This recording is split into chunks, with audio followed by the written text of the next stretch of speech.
Tuesday, July 22nd, 2014, Town Center meeting. Call to order. Roll call, please. Trustee Williams. Here. Trustee Oscar Brown. Trustee Payton. Here. Trustee Griffin. Present. Trustee Rudez. Present. Trustee Larry Brown. Here. And Mayor Covington. Present. Would you please join me in the Pledge of Allegiance? Pledge of allegiance to the flag of the United States of America And to the republic for which it stands, one nation, under God, indivisible, with liberty and justice for all.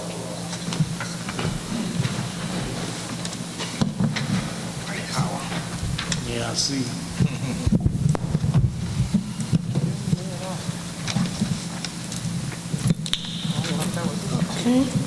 Is this yours? That's yours.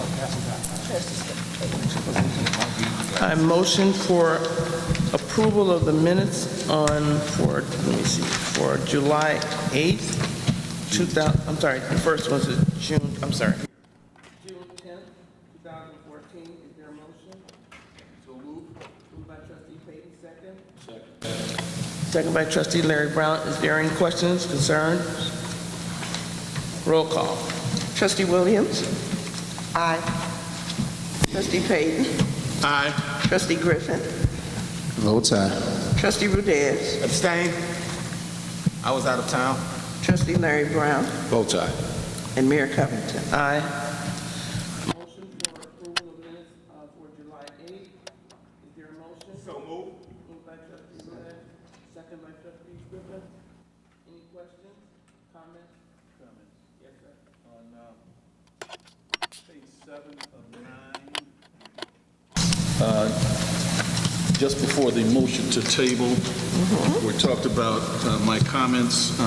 One thing was missing and that I would like added to the minutes, and that is I requested that we had to get an idea of how many complexes, apartment complexes, would be affected by the proposed legislation.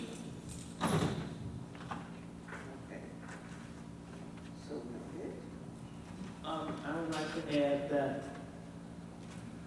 I made a motion that there was a call being stated regarding minutes. Sorry. In my comments, I'm sorry, Mayor. I want to add in there when I made a comment regarding the Family Dollar Store, that a comment had been made, a report had been made by Ms. Mildred Morgan, and she had reported it, and we received it from Mr. Darrell Bolton, and he gave us the information, and I said that I appreciated the call that she made and for picking up the paper at the center at that time, the store at that time. Oh, okay. You want to add that? Yeah, that was my Thank Ms. comment. Morgan. Yes, ma'am. And Mr. Darrell Bolton, that was in charge at the time, did report that to the board. Okay. I did not pick up any paper on that. I didn't say day. you picked up any paper, ma'am. You made a report. Thank you. So noted. Thank you. Roll call, please. Trustee Williams. Both aye. Trustee Oscar Brown. Aye. Trustee Payton. Aye. Trustee Griffin. Both aye. Trustee Rudez. Votes aye. Trustee Larry Brown. Votes aye. And Mayor Covington. Aye. Thank you. This time, reports of elected officials of public officers. Managers report. Good evening, Mayor, Board, audience.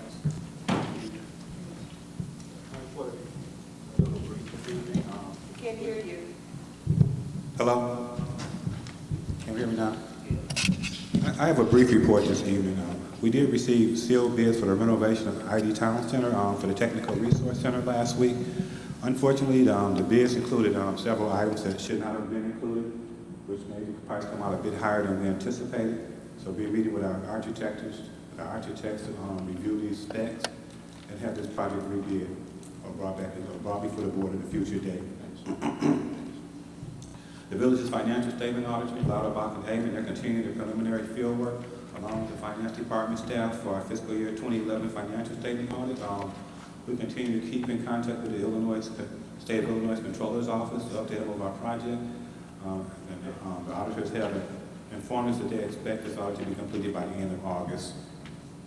The University Parkway reconstruction project continues. Phase 1 reconstruction from Central to Cicero with an estimated cost of $5.1 million to continue to move forward. After 18 months of engineering and right-of-way requisitions, the bid letting was held on 6/13/14. The contract will be awarded to Gallagher Asphalt on August 13, 2014, and the construction schedule is from 10/1/14 to 11/1/15. We're currently planning a kickoff meeting. We are continuing to pursue commercial enterprises located to the village. We have scheduled several follow-up meetings with brokers and retailers, and we do have some promising prospects. We are currently reviewing the request for TIF reimbursements. A substantial amount of TIF funds have been deposited into the village's special tax allocation fund, and we expect to have these funds dispersed to the businesses during the month of August. And lastly, we are beginning the process of formalizing the publication for the 2014-2015 budget book as we prepare for the first quarter budget review. And we'll ask the board to allow this item to be placed on a board workshop in the month of August. That concludes my report. Any questions for the village manager? Yes, I do. Manager Lanier, just doing an observation, riding down Black Hawk Avenue, the street stripe that goes down the middle of the lane, has disappeared. I think it's time that we get it restriped and some of the crosswalks need to be done.